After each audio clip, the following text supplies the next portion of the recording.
Assalamualaikum dan salam sejahtera. Tajuk cerita saya ialah Pulangkan Tangan Ita. Kenapa ya? Kalau kawan-kawan semua nak tahu, marilah dengar cerita saya. Kisahnya berlaku di sebuah bandaraya. Tinggal sepasang suami isteri bersama anak tunggal mereka di dalam sebuah rumah yang besar. Anak tunggal pasangan ini merupakan gadis kecil yang berumur 5 tahun setengah. Dia kerap ditinggalkan oleh ibu dan ayahnya, hanya ditemani pembantu rumah yang sibuk melakukan kerja-kerja rumah. Ita sering bermain di halaman rumahnya. Di situ terdapat sebuah buaya yang dibeli oleh ayahnya.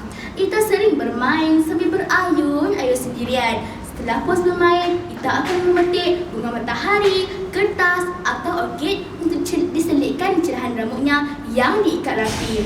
Wajah comel itu kelihatan riang dan begitu ceria. Suatu hari, Ita ternampak sebatang paku karat di tepi pas bunga ibunya. Lantas, dia mengambil paku karat tersebut lalu melukis di atas lantai tempat kereta baharu ayah letakkan. Kerana lantai itu dibuat daripada marmar, lukisannya tidak jelas kelihatan. Dicubanya pula pada kereta baharu ayahnya. Kerana kereta itu berwarna gelap, lukisannya jelas kelihatan. Apalagi anak kecil ini terus melukis mengikut imajinasinya.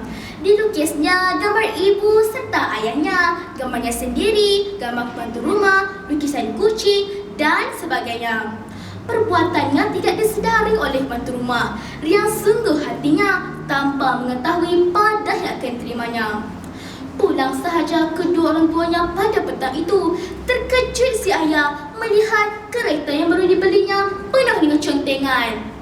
Menyirap darah panasnya melihat keadaan itu, dia terus menjerit, "Narti, siapa yang buat ni?" Pembantu rumah yang mendengar suara lantang majikannya tersentak. Dia berlari keluar mendapatkan ayah Ita. Mukanya pucat lesi ketakutan. Lebih-lebih lagi melihat muka bengis tanyanya yang merah padam itu. Sekali lagi pertanyaan ditujukan kepadanya. "Siapa yang buat ni?" Maaf tuan, saya tidak tahu." Tergagap-gagap pembantu rumah menjawab soalan majikannya. "Sehari kamu di rumah, kamu tak tahu siapa yang buat. Kamu buat apa, ha?" Herdik si ibu pula. Ita yang mendengar suara nyaring ibu dan ayahnya berlari keluar dari biliknya. Dengan penuh manja dia berkata, "Ita yang buat tu ayah, cantik kan?" Tuturnya sambil memeluk ayahnya seperti biasa. Ayah Ita yang hilang kesabaran mematahkan sebatang ranting dari pokok mengkertas depannya. Dia terus memukul kedua-dua belah telapak tangan anaknya berulang-ulang kali. Ita yang tidak mengetahui apa-apa menjerit-jerit kesakitan. "Aduh, sakit ayah. Kenapa pukul tangan Ita? Sakit ayah." Si ibu hanya mendiamkan diri seakan bersetuju dengan tindakan suaminya itu. Setelah puas memukul telapak tangan kanan, ayah Ita kemudian beralih memukul telapak tangan kanan kiri anaknya pula. Selesai si ayah menghukum anak yang tidak berdosa itu, dia masuk ke dalam rumah dituruti si ibu. Pembantu rumah menggendong anak kecil yang sudah tidak bermain itu masuk dalam bilik tidur. Dilihatnya kedua belah tangan Ita serta belakang tangan Ita luka-luka serta berdarah akibat terkena duri batang pokok kertas. Malam melabuhkan tirai. Sebelum ke kamarnya, si ibu menjenguk seketika anaknya yang berada di bilik pembantu rumah. Dilihatnya Ita dalam pelukan pembantu rumah. Dia menutup pintu kamar kembali. Masuk hari keempat, pembantu rumah memberitahu majikannya bahawa suhu badan Ita sangat panas.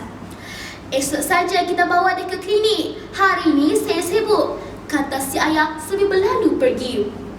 Keesokan harinya, tubuh kecil itu semakin lemah dan tidak berdaya lagi. Ayah dan ibu Ita membawa Ita ke klinik. Doktor mengarahkan supaya Ita dibawa ke hospital kerana keadaannya semakin serius. Setelah 1 minggu dirawat, doktor memanggil ayah dan ibu Ita. Tidak ada pilihan lagi. Kedua belah tangan anak tuan dan puan terpaksa dipotong kerana keadaan saraf yang rosak teruk. Jika dibiarkan lagi, akan menyebabkan keadaan semakin parah, ucap doktor. Ayah dan ibu Ita bagi diserang hal lintar apabila mengetahui keadaan mereka. Si ibu meraung sambil merangkul tubuh kecil itu. Dengan berat hati, si ayah terketar-ketar menandatangani surat persetujuan pembedahan. Kalau dari Dewan Pembedahan, kelihatan kedua belah tangan Ita berbalut kain kasar putih. Ita mulai sedar apabila kesan ubat bis sudah habis. Dia merintih kesakitan. Dia juga heran melihat kedua belah tangannya yang sudah dipotong.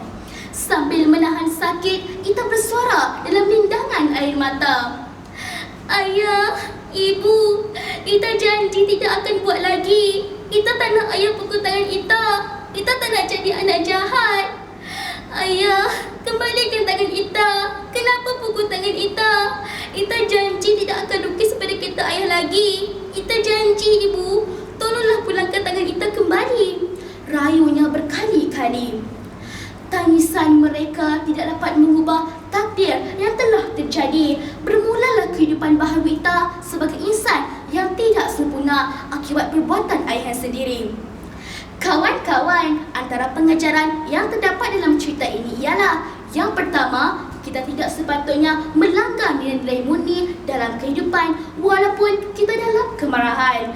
Kedua, berfikir secara positif untuk mencari jalan penyelesaian masalah yang dihadapi. Ketiga, sebagai ibu bapa, kita hendaklah sentiasa mengasihi dan menyayangi anak-anak yang masih kecil kerana mereka masih belum dapat menilai baik atau buruk sesuatu perkara. Sekian, wabillahi taufiq wal hidayah. Wassalamualaikum warahmatullahi wabarakatuh.